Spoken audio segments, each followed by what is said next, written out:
রহমতুল্লাহি ওয়া বারাকাতুহু।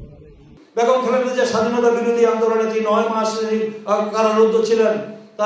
তার অবুঝ সন্তান নিয়ে তিনি ছিলেন। তিনি দেশের জন্য কত ত্যাগ স্বীকার করেছেন, আপোষ করেন নাই তখন বাংলাদেশের কাছে। আপসহীন দেশ নেত্রী এবং মাদার অফ ডেমোক্রেসি, গণতন্ত্রের মা, আপসহীন দেশ নেত্রী খেতাবটা কে দিয়েছে? এই দেশের জনগণ। 90-এর আন্দোলন এক নেত্রীকে বলছে স্বঘোষিত জাতীয় বিমান, 86-তে আপোষ করে নির্বাচনে যাওয়ার কারণে, আর বেগম খালেদা জিয়াকে বলছেন উনি আমাদের আপসহীন দেশ নেত্রী। এদের জনগণ দিয়েছে।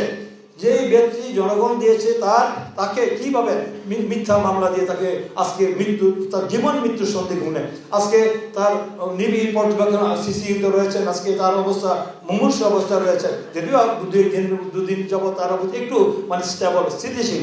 তো আমরা আশা করছি যে এই আমাদের বাংলাদেশের মানুষের এই যে দল মত সমস্ত শ্রেণী পেশার মানুষ তার জন্য আল্লাহর কাছে দোয়া করছেন, তিনি যেন দ্রুত সুস্থ হয়ে আমাদের মধ্যে ফিরে আসেন।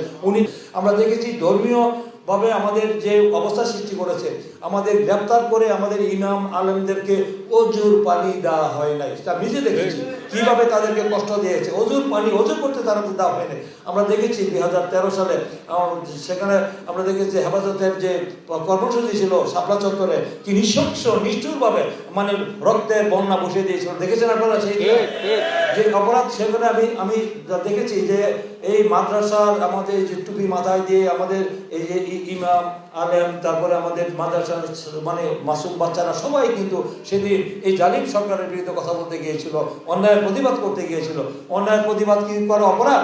আমাদের জন্মগত অধিকার, সাংবিধানিক অধিকার, আমার মিছিল করা, মিটিং করা, সমাবেশ করা। সেই সমাবেশ করার কারণে এই যে আমাদের সাবেক কমিশনার ছিল আমাদের বেনজির আহমেদ, সে নিশ্চিতভাবে রাতের আধারে লাইট অফ করে যেভাবে নিশ্চুরভাবে গণহত্যা চালিয়েছে, এই ইতিহাসে বিরল ঘটনা।